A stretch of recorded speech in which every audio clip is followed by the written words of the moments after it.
lagi foto tuh, lagi hadap-hadapan sama anak angkat kamu yang si cowok itu kan. Baru si akun itu komen tuh, ini calon papa baru ya, pengganti Ruben Onsu, kurang lebih gitulah kata-katanya. Nah, kamu langsung tuh komen di akun dia, di komenan dia, akunnya jangan hilang ya mbak, pengacara saya akan gerak bla bla bla bla bla, soalnya kamu mau inilah, mau tarik dia ke jalur hukum karena katanya psikis kamu terganggu segala macam. Nah, bangun ya, perempuan yang bernama Sarwenda. Nah, kamu itu adalah public figure. Nggak public figure aja, rakyat jelata sekalipun kalau postingnya agak nyeleneh saja udah pasti ada netizen. Netizen itu ada dua cabang, ada yang baik, ada yang nggak baik. Nah, itu kita posting rakyat jelata ya, rakyat jelata yang postingan juga nggak nyeleneh, pasti ada aja orang yang berkomen tidak baik. Nah, apalagi kamu. Oke. Videonya ini masih viral banget ya, kedekatannya Sarwenda sama Onyu nih, ada yang diedit, ditambahin, di remake, di macem-macemin. Tapi sebagai seorang ibu yang aku belum pernah punya anak angkat dan belum pernah mengalami kedekatan dengan anak angkat, ya itu mungkin kalau lihat secara etika gitu. Tapi kalau udah ranahnya itu orang kritik, itu hanya anak angkat dan itu bukan muhrim ya. Kita harus tahu bahwa keluarga Ruben Onsu bukanlah keluarga muslim, sehingga ya aturannya orang muslim ya nggak bisa dong dipaksain sama mereka. Mereka punya keyakinan sendiri, jadi ya hal itu juga harus kita hormati. Terus masalah kok sama anak angkat sebegitunya ya, karena kita belum pernah ngalamin secinta apa kita sama anak angkat kita, seperti itu ya. Mungkin kalau secara etika mungkin boleh, tapi kalau diomongin itu bukan muhrim, nggak bisa. Sarwenda, hukum aku nggak tahu ya kamu agama apa, aku nggak hakimin agama kamu, tapi kalau dia agama muslim, anak kandung sekalipun, anak betul-betul mahram kita sekalipun ya, keluar dari rahim kita selagi dia laki-laki, itu ada batasannya untuk memeluk, untuk segala macam. Apalagi dia sudah ahli balik ya, sudah dikatakan dewasa, maka kata sudah mimpi basah, itu kita harus ada jarak untuk bersentuhan sama dia. Sikap kita juga harus sikap seorang ibu yang sewajarnya, karena dia memang laki-laki yang mana bisa saja berlakukan apa aja yang dilarang agama buat kita. Nah, sementara postingan kamu itu, aku sendiri secara pribadi nggak pun diedit orang, nggak pun dipenggal orang, pasti sayang kita sama anak laki-laki kita, namanya anak kita ya gitu. Tapi kita juga harus sadar bahwa ada kamera, ada netizen, ada otak dan hati orang yang nggak mungkin sama seperti otak dan hati orang ataupun orang-orang yang baik memandang kita ataupun diri kita sendiri gitu, karena memang manusia itu nggak bisa disamakan otaknya. Nah, postingan kamu itu seliwiran dengan editan nggak tahu, mungkin orang yang bertanggung jawab ataupun, tapi gini loh, nggak mungkin ada asap kalau nggak ada api ya, nggak mungkin ada asap kalau nggak ada api. Jadi orang bisa mengedit, orang bisa memposting, bisa berpikiran nyeleneh karena memang ini makin kesini makin kesana nih kan gitu, seperti itu ya Sarwenda. Jadi kamu juga harus sadar gitu, orang wajar kan berpikiran jelek karena dia juga laki-laki yang sudah dewasa. Kamu juga seorang perempuan yang maaf kata ya, memiliki suami yang seperti apa sih Ruben gitu. Jadi wajar lah kalau netizen itu berpikiran negatif. Apalagi memang editan sekarang luar biasa kan, ditambah lagi berita di luar itu sangat miris untuk kamu. Jadi kamu seharusnya lebih membatasi kan sikap kamu sebagai seorang ibu untuk anak kamu yang laki-laki itu. Assalamualaikum warahmatullahi wabarakatuh. Salam Om Swastiastu, Namo Buddhaya, salam kebajikan dan salam sejahtera untuk kita semua. Saudaraku sebangsa dan setanah air, berita miring tentang keretakan dari rumah tangga Ruben Onsu dan Sarwenda ini semakin ramai dibicarakan di media sosial. Banyak netizen yang menilai bahwa keretakan rumah tangga ini bisa terjadi karena kedekatan dari anak angkat dari Ruben Onsu dan Ibu Sarwenda yang bernama Betran Peto alias Onyo ini. Tetapi saya berharap bahwa persoalan yang mereka hadapi saat ini bisa sesegera mungkin diselesaikan dengan cara-cara yang baik daripada membuat klarifikasi yang menurut saya tidak penting. Karena ketika kita menyimak cuplikan-cuplikan video ini, ada netizen yang memberikan dukungan positif, tetapi ada juga netizen yang tidak terima dengan kelakuan kita. Sehingga saya perlu tegaskan bahwa mari kita harus lebih bijak dalam bermedia sosial. Karena tidak semua yang kita lakukan itu dianggap baik. Kita harus mampu untuk membedakan mana yang namanya privasi yang hanya bisa dikonsumsi oleh rumah tangga kita ataupun oleh keluarga kita ataupun oleh diri kita sendiri, dan mana yang bisa kita publish untuk diketahui oleh umum. Semoga saja isu miring terkait dengan perceraian dari Ruben Onsu dan juga Ibu Sarwenda ini tidak terjadi. Karena jujur, dulu saya sangat kagum dengan mereka ketika mereka mengangkat Betran Peto alias Onyo untuk menjadi anak asuh atau anak angkatnya mereka. Tetapi bila pada akhirnya berita ini benar, rumah tangganya hancur hanya gara-gara kehadiran Betra Peto, tentu ini juga sangat disayangkan. Dan berikut ini saya masih menyajikan beberapa cuplikan video ke hadapan pemirsa sekalian terkait dengan pernyataan dari kuasa hukumnya Ruben Onsu, dan juga ada beberapa cuplikan video lain yang menarik di mana bisa menginspirasikan kita dan juga bisa menambah informasi baru buat kita semua terkait dengan berita dari Bapak Ruben Onsu dan Ibu Sarwenda ini. Mari kita cek videonya. Ruben Onsu melalui kuasa hukumnya Minola Sebayang akhirnya buka suara terkait rumor keretakan dalam rumah tangganya dengan Sarwenda. Saat menanggapi rumor yang beredar, Minola Sebayang mengatakan jika dirinya maupun Ruben belum mengetahui soal gugatan perdata Sarwenda di Pengadilan Negeri Jakarta Selatan. Soal rumor keretakan rumah tangga yang kian merebak, Minola menyebut jika sampai detik ini Ruben Onsu masih belum menghubunginya. Minola bahkan mengatakan jika sang presenter belum meminta bantuan hukum terkait apapun. Jadi nih, sampai saat ini isu gugatan cerai belum terbukti kebenarannya ya Dian Zens. Aku nggak ada gugatan apapun. Jadi teman-teman media nggak usah sampai nungguin di rumah, itu satu. Dan yang kedua, jadi aku tuh serba salah, aku tuh sedih banget soalnya beneran. Bentar-bentar ntar dibilangnya nanti aku kenapa-napa sama anak aku. Terus nanti dibilangnya aku ngapain lagi, ntar dibilangnya aku gugat lagi. Jadi semuanya aku serba salah. Jadi kalian tolong juga, karena aku juga seorang ibu ya. Jadi kasihan anak-anak aku tuh udah bisa baca. Jadi mereka udah bisa baca berita-berita yang ada gitu. Jadi nggak ada apapun, gugatan dari aku nggak ada. Jadi kalau misalnya ada yang bilang ada, tolong tanya ke mereka. Terima kasih. Cukup kaget gak sih Bun mendengar berita ini Bun? Kaget, sedih sebenarnya, sedih banget. Masalahnya kayak aku difitnah berkali-kali terus-terusan gitu. Ya, terima kasih ya. Ruben belum mengetahui soal gugatan perdata Sarwenda di Pengadilan Negeri Jakarta. Izin stage video ini. Sebetulnya saya tidak ingin membahas tentang artis. Tapi kabar perceraian Ruben Onsu dan Sarwenda ini sangat menyedihkan. Mereka keluarga baik-baik, mereka orang yang care ya dengan banyak orang gitu ya. Terbukti mereka mengambil anak angkat yaitu Onyo atau Betran Peto. Nah, sayangnya Onyo ini di postingan-postingan live itu banyak sekali membuat masyarakat geram. Kenapa? Yang pertama, Onyo seakan-akan ambil kesempatan dalam kesempitan, cium sana, cium sini ya, khususnya sering mencium Sarwenda. Ingat, Onyo itu orang lain, walaupun dia diangkat anak. Saya memiliki anak angkat juga banyak. Bahkan yang laki-laki itu berapa ya? Banyak. Cupika-cupiki kadang-kadang ada, karena sudah sangat dekat ya, bertahun-tahun ikut saya, ada yang sampai 9 tahun ya. Tentu hidup dengan saya sudah seperti keluarga saya sendiri. Tapi saya membatasi kapan cupika-cupiki gitu loh. Kalau lama ndak ketemu itu baru karena rasa kangen ya.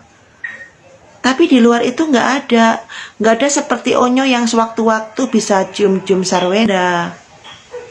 Tentu kita yang lihat risih gitu loh, termasuk ayahnya Ruben Onsu.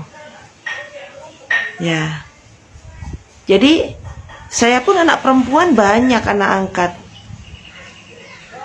Itu juga kalau ketemu dengan saya juga cupika-cupiki kalau kangen banget ya. Kalau udah lama nggak ketemu. misalnya setelah saya pergi ke NTT, saya pulang sebulan kemudian, 1,5 bulan kemudian, tentu mereka kangen. Ya, jadi wajar kalau mereka coba kecupiki, peluk, seperti itu. Yang laki-laki pun sama, karena mereka juga ada yang saya ambil sejak kecil. Ya, jadi sejak SD gitu ya, saya ambil. Jadi wajar apabila ada kemanjaan itu, tapi nggak sampai lah yang sampai tiap hari cium-cium mamanya gitu kan. Mereka juga tahu diri, mamanya juga tahu diri.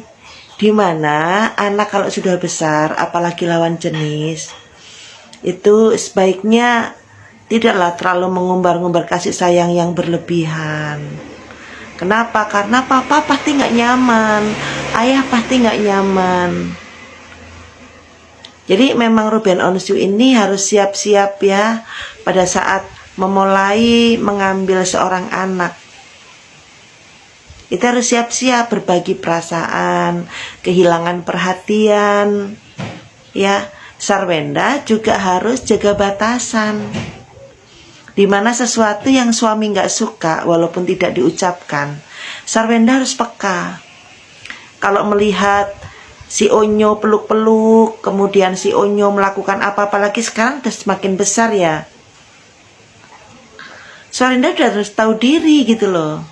Oh, suamiku nggak suka aku terlalu dekat, aku diperlakukan seperti ini oleh anak angkatku atau anak asuhku. Maka berilah pengertian pada Onyo. Begitu juga untuk orang tuanya Onyo. Jangan karena aji mumpung Onyo diambil oleh orang kaya, kemudian Anda seakan-akan berusaha untuk mendekat-dekatkan, menunjukkan ke publik bahwa anak Anda menjadi kesayangan. Tidak perlu. Banyak kok orang-orang yang anaknya diambil oleh orang-orang yang ingin menolong. Jadi tapi mereka tidak cari muka gitu loh, tidak cari muka, ya biasa-biasa aja, seperti orang tua anak-anak angkat saya itu sama saya juga biasa-biasa aja. Nggak ada yang mereka mendorong anaknya kurang sopan sama mamanya atau kurang sopan sama gitu, nggak ada.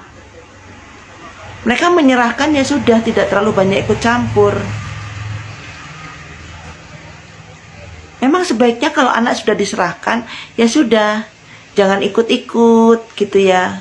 Nah ini juga kadang-kadang orang tuanya Onyo, orang tua kandung, itu malah memperkeruh suasana. Misalnya, dulu Onyo tidak pernah dikasih, tapi begitu menjadi anaknya Ruben Onsu dan Sarwenda, dia bisa menikmati ASI. Coba yang kita pikirkan apa? Ada itu beritanya. Coba kita sebagai ibu-ibu yang kita pikirkan apa? Bapak-bapak yang dipikirkan apa? Bukan ASI yang digelaskan. Itulah loh. Ya. Jadi memang harus siap mental kalau kita mau mengasuh anak, mengangkat anak. Karena segala sesuatu bisa terjadi. Banyak kok kejadian-kejadian. Misalnya Musdalifah dulu kan sama suaminya mengambil Nazar, penyanyi dangdut. Kemudian kan Musdalifah menikah dengan Nazar. Tapi Nazar kan waktu itu sudah dewasa. Tapi Onyo kan masih anak-anak, masih remaja. Jadi untuk netizen juga harus adem gitu loh. Jangan memanas-manasi situasi dan kondisi. Itu anak masih bocil. Anak-anak segitu tuh masih seneng kalau lihat mamanya tuh cantik. Anak angkat loh, ada yang membanding-bandingkan mamanya dengan saya. Ya, tiap hari kerjaannya tuh banding-bandingkan. Saya sering kasih tahu, jangan dibanding-bandingkan. Kita semua memiliki kekurangan dan kelebihan masing-masing. Jadi itu wajar karena anak remaja itu pengen dekat dengan orang-orang yang misalkan menurut dia cantik ya, walaupun itu mamanya gitu ya. Dia pasti pengen bermanja-manja, pengen dipeluk dan sebagainya. Tapi kembali lagi, sebagai anak angkat atau anak asuh, Onyo harus mengerti bahwa ada Papa Ruben di sana, ada Ayah Ruben di sana, yang perasaannya juga mungkin merasa bahwa Onyo mengambil Mama Sarwenda dari Papa Ruben, mengambil perhatiannya, mengambil kasih sayangnya, dan lain-lain. Ini yang harus dimengerti juga oleh Onyo selaku anak asuh atau anak angkat. Salam sukses, dan semoga tidak terjadi perceraian ini. Sayang sekali, hanya karena permasalahan kurang perhatian, semuanya menjadi berakhir.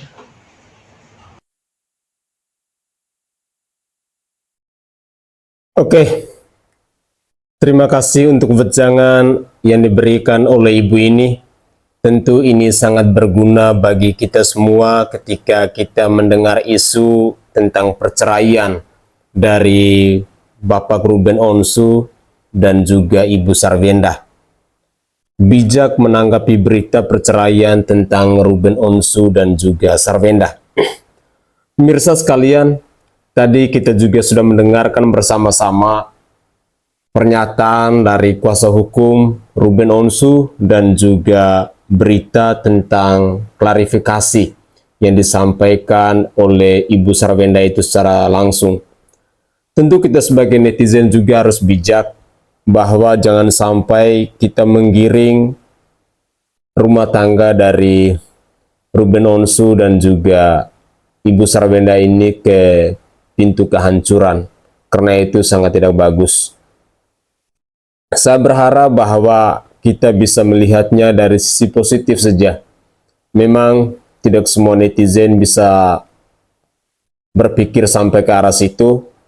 Mungkin netizen melihat bahwa aksi-aksi atau hal-hal yang dilakukan oleh anak angkat yang bernama Veteran Peto alias Onyo ini sudah kelewatan batas dan lain sebagainya. Tetapi saya berharap bahwa kita mampu untuk melihat peristiwa ini dari hal positif saja. Ini ada satu berita menarik yang saya temukan di fifa.co.id terkait dengan berita dari Pak Ruben Onsu dan juga Ibu Sarwenda ini. Sambil tahan tangis, Ruben Onsu ungkap kondisi rumah tangganya. Rumah tangga Ruben Onsu dan Sarwenda belakangan ini jadi sorotan. Rumah tangga keduanya ramai diisukan tengah berada di ujung tanduk menyusul adanya kabar yang menyebut bahwa ada gugatan cerai yang diajukan Sarwenda kepada Ruben Onsu. Belum lagi belakangan diketahui Sarwenda dan ketiga anaknya tinggal berpisah dengan Ruben Onsu. Namun Sarwenda melalui kuasa hukumnya membantah tudingan dirinya mengajukan gugatan cerai pada presenter berusia 40 tahun itu. Kini setelah lama diam, akhirnya giliran Ruben Onsu angkat bicara. Ditanya mengenai kabar miring tersebut, kakak dari Jordi Onsu itu mengaku hanya bisa tertawa. Meski selama menceritakannya dia sekali menahan tangis. Kalau ditanya gue cuman ketawa doang karena terlalu banyak ikut campur. Ya, apa sih menurut gue? Kata Ruben Onsu dalam potongan video yang diunggah di akun gosip @rumpi_gosip dikutip pada hari Selasa 14 Mei 2024. Lebih lanjut, Ruben Onsu juga menyebut bahwa saat ini kabar miring tentang keluarga kecilnya tidak terlalu dia pedulikan. Namun demikian, Ruben menegaskan bahwa dia memiliki cara tersendiri untuk menyelesaikan masalahnya. Itu bukan menjadi pikiran utama, bukan menyepelekan atau gimana, tapi saya bisa menyelesaikan dengan caranya sendiri, ujarnya. Dalam kesempatan itu, Ruben Onsu juga menyinggung soal banyaknya pihak yang ikut campur dalam rumah tangganya dengan Sarwenda. Tapi terlalu banyak, orang yang seolah-olah dekat, ini banyak ikut campur. Padahal ini sebenarnya gue lagi konsen dengan cerita yang berbeda gitu, ungkapnya. Ruben Onsu kemudian mengeluh bahwa bekerja di kondisi kesehatan yang sekarang sudah tergolong sulit. Ditambah dirinya harus tetap profesional menghadapi semua berita miring tentangnya. Nggak gampang loh kita, saya punya acara hiburan di siang hari, kita harus masuk live, harus ceria, ketawa, gembira, tapi kita dituntut profesional. dan itu sedang saya lakukan. Jadi berita A, B, C, D, E dari yang lalu juga sudah deh. Saya ngapain aja pasti beloknya kemana, capek kata dia. Kini ayah 3 orang anak ini mengaku akan lebih fokus pada kesehatannya dibandingkan mengurusi huru-hara yang belakangan menyeret keluarga kecilnya. Jadinya yang mau saya pikirkan sekarang adalah kesehatan saya dulu, sambungnya. Saya berharap dan mungkin kita bisa bersama-sama mendoakan agar kesehatan dari Pak Ruben Onsu ini bisa segera membaik, bisa sehat kembali dari segala penyakit yang dia alami saat ini. Dan juga saya berharap bahwa keluarga dari Pak Ruben Onsu dan Ibu Sarwenda ini bisa akur kembali seperti sedia kala, yang kita kenal akan jiwa sosialitasnya, yang kita kenal akan keramah tamahannya dan lain sebagainya. Karena bagi saya sangat disayangkan bila pada akhirnya berita ini bisa menjadi kenyataan. Selanjutnya saya ingin mengajak pemirsa untuk bersama-sama kita mendengarkan sebuah argumen yang datangnya dari seorang psikolog terhadap persoalan dari Ruben Onsu dan juga kedekatan dari Ibu Sarwenda dengan anak angkatnya Betran Peto alias Onyo ini. Mari kita simak videonya. Akhirnya Sarwenda membuka suara dan mensomasi semua netizen yang membuli dia. Nah, sekarang banyak sekali nih, pagi-pagi saya udah lihat mengenai minta tanggapan soal hal ini. Apalagi wartawan, semualah pokoknya ya. Termasuk kalian juga yang mengirimkan video ke saya, bagaimana tanggapannya mengenai hal ini. Oke, saya kacamata dari psikologis ya. Memang sih, yang namanya manusia itu, apa yang kita lakukan itu kadang tidak sadar dengan apa yang kita perbuat, itu bisa menyakiti dan melukai hati orang. Termasuk orang lain juga begitu terhadap kita. Tanggapan apapun terhadap kita dianggap bahwa itu sesuatu yang menyakitkan buat diri kita. Oke, nah sekarang harusnya introspeksi. Dari apa yang komentar-komentar dari netizen, itu apa yang dilihat oleh netizen.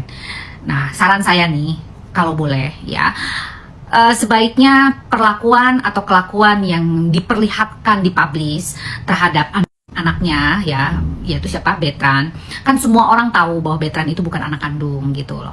Sebetulnya anak kandung aja kita harus batasi dengan sikap dan perilaku, apalagi dia sudah menjelang dewasa gitu loh. Karena kurang elok lah dengan hal-hal yang diperlihatkan secara vulgar dan sensitif gitu loh. Karena ini hal-hal yang sensitif nih yang harus kita kacamatanya itu kita harus melihat dari sisi yang betul-betul jangan dipublish ke muka umum gitu. Nah, apalagi seperti kiss, seperti peluk, seperti apapun itu gitu yang terlihat kurang lazim dilihat oleh masyarakat, itu sebaiknya dihindari gitu loh. Ya, baik secara formal dan non formal sih sebetulnya ya, walaupun kita sayang banget terhadap anak kita ya, ada batasan-batasan yang harus kita lakukan gitu untuk kesehatan mental kita gitu loh. Dan Betran itu kan sekarang sudah dewasa, ada naluri atau ada mungkin libido naik atau apa hasrat dan keinginan itu ya, maksudnya ya dalam tanda kutip mungkin saja bisa terjadi gitu loh, karena kan berlainan jenis dan sebagainya. Walaupun itu ibu gitu ya, sudah dianggap ibu dan sebagainya, tetap saja hal tersebut kurang elok dipandang mata oleh semua netizen yang melihat dia. Terkadang gini, ada orang yang tidak bisa melihat sesuatu yang vulgar gitu loh, jadi pasti berpikirannya negatif gitu loh. Nah, untuk menghindari hal itu ya sebaiknya kita tidak mempublish hal-hal yang berhubungan dengan hal-hal yang sensitif seperti ini gitu ya. Jadi saya sih bicara agak hati-hati nih, karena apa? Karena tidak semua netizen itu bisa menerima hujatan gitu ya, kritikan dan sebagainya. Nah, oleh karena itu kita sendiri sebagai seorang public figure terutama kita harus mengerem mana batasan-batasan yang bisa dipublish, mana yang tidak gitu. Kalau bicara tentang itu kan hak asasi saya dan sebagainya, semua punya hak asasi loh ya. Netizen juga punya hak asasi untuk tidak bisa melihat hal-hal yang semacam itu gitu loh dipublish. Jadi kita harus saling pengertian saja. Apalagi di sini masalahnya ini kan sudah menjadi konsumsi publik gitu loh. Jadi semua orang bebas berkomentar. Pesan untuk Sarwenda gitu ya. Sebaiknya tolong ditinjau kembali hal-hal yang semacam ini. Ini tidak baik untuk dilihat oleh orang-orang gitu ya, yang notabene semua orang tahu bahwa kondisi dan situasi kalian berdua itu apa ya, bukan sesuatu yang dianggap normal di kehidupan sosial gitu ya. Jadi tolong dibatasi dan introspeksi, buang-buang waktu saja kalian itu untuk mensomasi, tapi boleh juga sih mensomasi, boleh, atau memberikan peringatan kepada tidak dibully gitu ya. Orang-orang yang membuli begini juga kan memang orang-orang yang nyinyir gitu, yang tidak tahu batasan mulut dan jarinya ini, yang tidak bisa dikontrol gitu loh. Atau mungkin buzzer-buzzer yang memang kurang suka dengan kalian gitu, bisa saja dihembuskan. Jangankan kalian, saya aja sering kok dibully gitu loh, apalagi dengan statement-statement yang menurut netizen itu kurang sehati dengan dia gitu ya. Ya sudah, jadi ini adalah bagian dari resiko dan konsekuensi. Kita harus legowo, bisa menerima apa yang menjadi sebuah perlakuan kita terhadap diri kita sendiri nih, yang bisa mengomentari dan dikomentari oleh semua netizen seluruh Indonesia terutama gitu loh. Oke, gitu aja ya. Sekarang netizen juga please janganlah membuli lah, nggak baik ya. Sebaiknya dinasehati itu secara umum juga kayaknya agak-agak sulit ya, soalnya ya jelas karena kita semua nggak kenal dia, nggak kenal Sarwenda, jadi apapun itu ya pasti dibicarakan di publik gitu, karena beritanya pun di publik, ya pasti di komentar juga di publik gitu loh. Jadi kita saling pengertian saja. Kalau kita memang tidak mau ada perundungan atau tidak mau ada protes dari orang-orang, yang sebaiknya kita batasi perilakuan kita seperti itu ya. Mudah-mudahan ini adalah bagian dari masukan yang baik dan direalisasikan oleh kalian semua. Oke? Kalau ini aku setuju, emang apalagi dia diangkat pas udah gede, bukan bayi. Jadi si Onyo ini kan diangkatnya pada saat dia usia 13 tahun ya, dan sekarang udah beranjak 18 tahun, yaitu udah usia anggapannya udah dewasa ya kan, bentar lagi dia mau kuliah. Memang beda kalau misalnya si Onyo diangkat sejak dia bayi di bawah 1 tahun dan kemudian dibesarkan oleh Sarwenda, dan dia pada saat umur 18 tahun itu tuh masih manja banget sama maminya, sedekat itu bahasa tubuhnya sama maminya, itu kita mungkin masih merasa oh ya nggak apa-apa ya, mungkin karena dari kecil udah biasa kan bahasa tubuhnya seperti itu, jadi nggak masalah gitu ya. Tapi kan kalau ini udah diangkat anak, udah gede, udah bukan bayi lagi, itu memang agak kalau istilahnya kan udah kayak pikiran kan udah paham ya, kalau ini kan bukan ibu kandung, dan rasa sayang yang tumbuh itu kan beda dibandingkan dulu waktu kamu masih kecil. Contoh paling gampang ya, anak kandung sendiri yang udah dari bayi diuwel-uwel, diunyek-unyek, dipeluk terus setiap hari, setiap malam diciumin terus. Ketika dia banyak udah gede, meskipun itu udah kebiasaan, tetapi semua anak kandung apalagi itu akan tetap merasa risih sama ibunya kalau dia udah akil balik, dan ibunya tuh masih mau peluk-peluk dia dan ciumin dia, itu udah pasti ada rasa risihnya gitu. Itu anak kandung loh, yang udah bau ketek ibunya dari bayi gitu. Tapi ini kan beda ya. Nah ini saya setuju, dia bukan diangkat dari bayi tapi udah gede. Nah memang itu harus ada batasan-batasan tertentu, dimana harus ada jaga jaraknya. Secinta-cintanya kamu sama ibu angkat kamu, ya tetap harus ada batasan yang wajar. Oke guys, itu adalah komentar-komentar dari netizen, dan dalam cuplikan video di season terakhir ini lebih spesial kita mendengarkan pandangan dari segi psikologis yang disampaikan oleh Ibu Dr. Lita Gading. Semoga saja masukan-masukan dari Ibu Dr. Lita Gading ini bisa menambah wawasan baru buat kita semua, dan bisa menyadarkan kita bagaimana caranya untuk bermedia sosial yang baik. Karena dalam dunia media sosial itu ada hal-hal positif yang bisa kita dapat, tetapi juga ada hal-hal negatif, bahkan ada hal-hal yang bisa berakibat fatal kalau kita tidak bijak dalam bermedia sosial.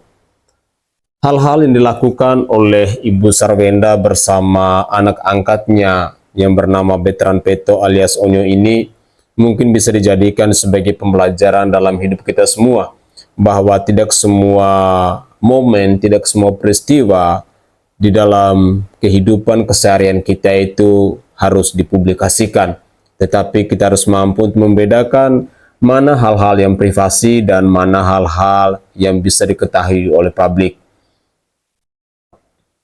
Dan yang terakhir, saya berharap bahwa persoalan dari rumah tangga antara Pak Ruben Onsu dan Ibu Sarwenda ini tidak sampai berakhir dengan perceraian, karena jujur sangat disayangkan mereka sudah bina rumah tangga dari tahun 2013, lalu sekarang sudah tahun 2024, dalam tempo waktu yang cukup lama. Tentu sangat disayangkan bila pada akhirnya hanya gara-gara persoalan atau mungkin serangan-serangan dari netizen atau mungkin komentar-komentar ataupun bulian-bulian dari netizen, pada akhirnya rumah tangga mereka harus kandas. Tetapi itu bukan harapan saya. Saya selalu berdoa semoga saja mereka tetap akur kembali.